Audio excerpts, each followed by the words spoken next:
Welcome, everybody, again to the Mobile World Congress, and more specifically to the Spanish Pavilion, where Spain-based tech companies have a platform to showcase their innovation, their knowledge, their business, and therefore optimize their visibility and networking opportunities. It's a pleasure for us to be here, and we're going to start things off with our first company, Irepack, with a presentation titled The Market of Used Smartphones, Challenges and Opportunities from Irepack's Perspective.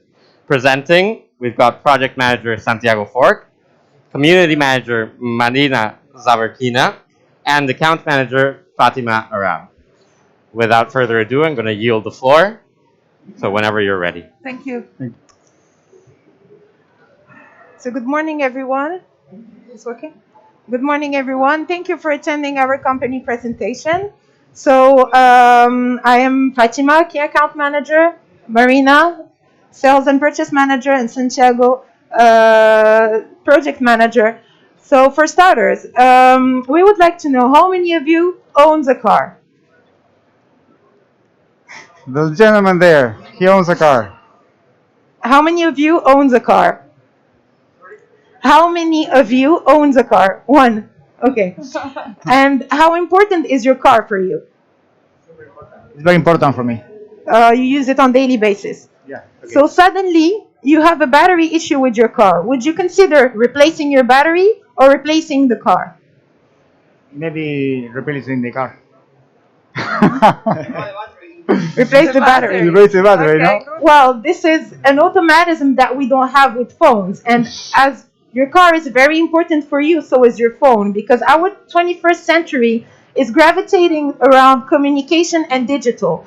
Communication is our main tool on daily basis. We communicate at work. We communicate with families. We communicate with people around us. And phones are our daily tools. They are the ultimate tool. So 75% of people don't consider repairing their phone. They consider buying a new phone, especially because they don't want to have external issues, other issues with that phone repaired.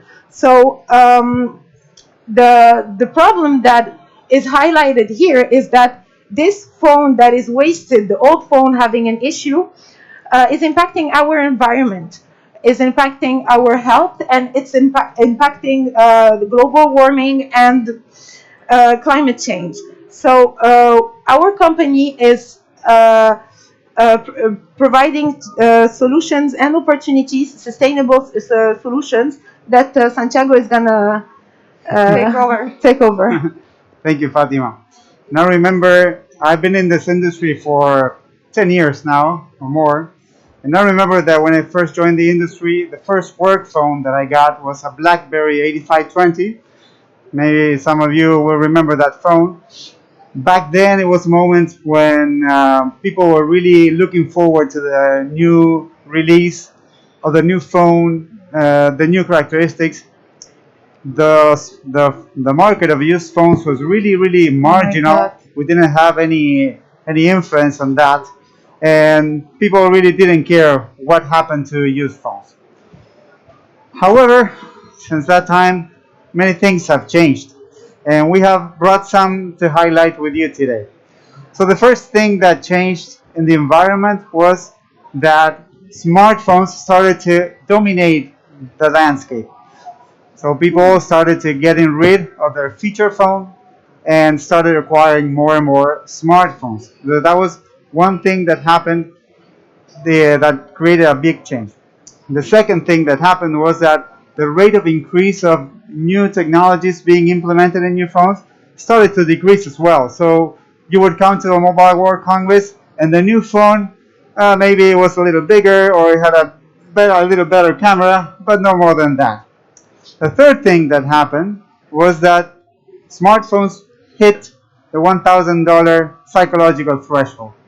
And yes, we were ready to spend $1,000 in a computer, in a good laptop, but were we ready to spend $1,000 in a phone? The fourth thing that happened was that the subsidy model started to go down. So mobile network operators started to realize that the business wasn't going there, and they started to takeout subsidies, consumers started to seeing the real value that their phones had, and some implemented a little trading programs. And the fifth thing that happened was that insurance companies stepped in the business and they started to offer products for customers to insure their phones. So this created a new inlet for used phones. So all of this, what brought was that consumers started to change the way they view the used phones. And as a consequence, we are seeing an increase in the sale of used phones. So in 2020, we saw 225 million units being sold. And this is not an isolated figure. It has been increasing at a rate of 13% annually. And so they say and they project that by the year 2024, we're going to be looking at a market of over $65 billion. So with this huge opportunity, we also see both opportunities and challenges that we want to share with you. So we listed a few, and I'm going to start with the opportunities. So as we said, we're on a global market that is growing with strong fundamentals. Two, people are more and more aware about the environment, and that's taken into account in the decisions that they make every day. But it's not only people, it's also legislation that is coming and helping companies become more repairing friendly. And then thirdly, as our life revolves around apps, we are seeing that there is a higher demand for good phones, good smartphones at affordable prices. On the side of the challenges, we're seeing that we are still not at the moment where trading programs are massive. We're just seeing a very few trading programs. However, we do see that this will change because consumers are starting to realize that they can get value out of their phone. Number two, we have a lack of a grading standard in the industry. So this means that what I consider to be a phone that is a grade A phone may not be the same for the company next door. And for them, this may be a grade B. This is because the grading process is a subjective process. It's based on technicians that are looking at phones. We are really good at diagnosing what happens inside the phone, but still not quite good at being standard in how a phone looks like. So we are seeing many instances and many new companies coming up with solutions that integrate artificial intelligence so that this process is automated and is a standard. And finally, manufacturers and mobile network operators, sometimes they pose obstacles for phones to have a second life. And I'm going to give you just two examples. On the side of manufacturers, in Japan, for example, there is a regulation that every time you take a photo, the phone needs to click, and you cannot silence that. So manufacturers build in that feature so that you cannot remove it. The thing is that is valid while the phone is in Japan, but what happens if that phone is traded in and you want to send it to another country so that it has a second life? Well, it could be annoying for a Spaniard, for example, to have to be listening to a click every time they take a photo. That's one.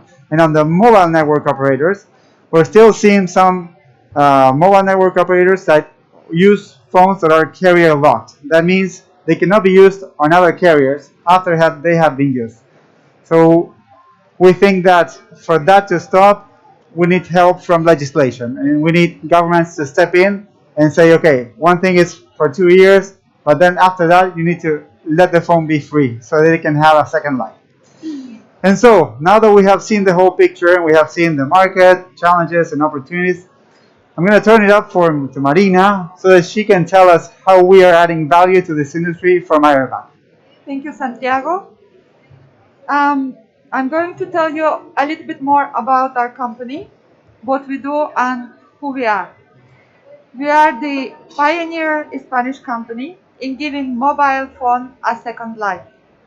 We've been in the market since 2010, and we are specializing in purchasing and selling different types of mobile stock, like obsolete, excess, used, CPO, DOAS, mobile phone stocks. We purchase such stock from mobile operators, wholesalers, distributors, insurance companies, and technical services. We also have very highly diverse, competitive, and prepared commercial and technical team who speaks many languages: French, Arabic, Italian, Spanish, Russian, Catalonian, and that gives us opportunity to open different kind of markets in different countries: Middle East, Asia, Europe, USA, China, Japan. We also prepay, ship to, and collect from different countries in the world, and in this way help our partners to helping them by buying their stocks that is difficult to sell to different channels. Right. And recently we have implemented a new buyback solution, so where we provide a comprehensive solution to our customers so they can help their customer by returning their used phone and set a discount for a new purchase. Yeah, and in that way, we create a circle of trust. So now I give a word to Fatima so she can finish our presentation. To give you a clearer picture of what we do, I will give you the example of this phone. So this phone was handed by a client as unfunctional and full of issues. Therefore, we took this phone and repaired it, restored it from the beginning to the end. So I am using this phone on daily basis for calls, for works, and it proves that sustainability is the ultimate key for saving the planet, saving our health, but also to reuse old phones that can still have a second life. We can give them a new beginning. Thank you. Thank you.